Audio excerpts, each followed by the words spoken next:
നമസ്കാരം. 2024 ലോകമെമ്പാടും തെരഞ്ഞെടുപ്പുകളുടെ ഒരു വലിയ ഘോഷയാത്ര തന്നെ നടക്കുന്നുണ്ട്. ഏറ്റവും അധികം തെരഞ്ഞെടുപ്പുകൾ നടക്കാൻ പോകുന്ന ഒരു വർഷം കൂടിയാണ് 2024 എന്ന് പറയുന്നത്. എന്തായാലും ഈ 2024 തെരഞ്ഞെടുപ്പ് മാമാങ്കത്തിന് തുടക്കമിട്ടത് നമ്മുടെ അയൽ രാജ്യം തന്നെയാണ്. ബംഗ്ലാദേശിലായിരുന്നു ജനുവരി 7-ാം തീയതി ആദ്യത്തെ പൊതു തെരഞ്ഞെടുപ്പ് നടന്നത്. എന്തായാലും ഈ പൊതു തെരഞ്ഞെടുപ്പിൽ ഷെയ്ഖ് ഹസീന തന്നെ വീണ്ടും അധികാരത്തിലേറിയിരിക്കുന്നു. പക്ഷേ ആ തെരഞ്ഞെടുപ്പിന് ശേഷം ബംഗ്ലാദേശിൽ നിന്നും എത്തുന്ന വാർത്തകൾ അത്ര സുഖമുള്ളതല്ല. കാരണം ബംഗ്ലാദേശിലെ ന്യൂനപക്ഷമായ ഹിന്ദുക്കൾ അവിടെ നിരന്തരമായി ആക്രമിക്കപ്പെടുന്നു എന്ന തരത്തിലുള്ള റിപ്പോർട്ടുകളാണ് ഇപ്പോൾ പുറത്തു വന്നിരിക്കുന്നത്. ഈ ബംഗ്ലാദേശിലെ തന്നെ ഒരു ദിനപത്രമായ ദ ഡെയിലി ഇത്തിഫാഖ് ആണ് ഈ കാര്യം വിശദമായി തന്നെ റിപ്പോർട്ട് ചെയ്തിരിക്കുന്നത്. ഹിന്ദുക്കൾക്കെതിരെ തീവെപ്പ് അടക്കമുള്ള ആക്രമണങ്ങൾ ബംഗ്ലാദേശിൽ വർദ്ധിച്ചു വരുന്നു എന്ന് തന്നെയാണ് ഈ റിപ്പോർട്ട് ചൂണ്ടിക്കാണിക്കുന്നത്.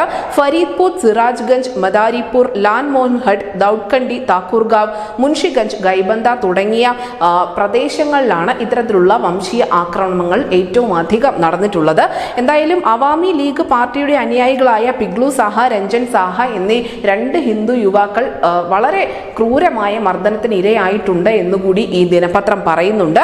അതേസമയം തന്നെ അവാമി ലീഗുമായി ബന്ധമുള്ള ഇസ്ലാമിസ്റ്റുകൾ ബംഗ്ലാദേശിലെ ഫരീദ്പൂർ 3 മണ്ഡലത്തിൽ സ്വതന്ത്ര സ്ഥാനാർത്ഥിയായി മത്സരിച്ച AK ആസാദിന്റെ ഹിന്ദു അനുഭാവികളുടെ വീടുകൾക്ക് തീ വച്ചിട്ടുമുണ്ട്. അങ്ങനെ ഹിന്ദുക്കൾ, അവിടുത്തെ ന്യൂനപക്ഷമായ ഹിന്ദുക്കൾ വലിയ തോതിലുള്ള ആക്രമണങ്ങൾ ആ രാജ്യത്ത് നേരിടുന്നുണ്ട്. അതുകൊണ്ട് തന്നെ അവിടെ നിന്നും ഒരു കൂട്ട പലായനം തന്നെ നടക്കുന്നുമുണ്ട്. മറ്റ് പ്രദേശങ്ങളിലേക്ക് ഹിന്ദുക്കൾ ഒന്നടങ്കം വീടും അവരുടെ സ്വത്തുമൊക്കെ ഉപേക്ഷിച്ച് മാറുന്നുണ്ട്. എന്തായാലും ഇത് ഇന്ത്യയിലേക്ക് കൂടി വരുമോ എന്നുള്ള ഒരു വലിയ ആശങ്ക നമ്മുടെ രാജ്യത്തിനുമുണ്ട്. അതുകൊണ്ട് തന്നെ ബംഗ്ലാദേശിലെ സ്ഥിതിഗതികൾ അത്യധികം ഗൗരവപൂർവ്വമായി തന്നെ ഇന്ത്യ നിരീക്ഷിക്കുന്നുമുണ്ട്. News desk news India Malayalam.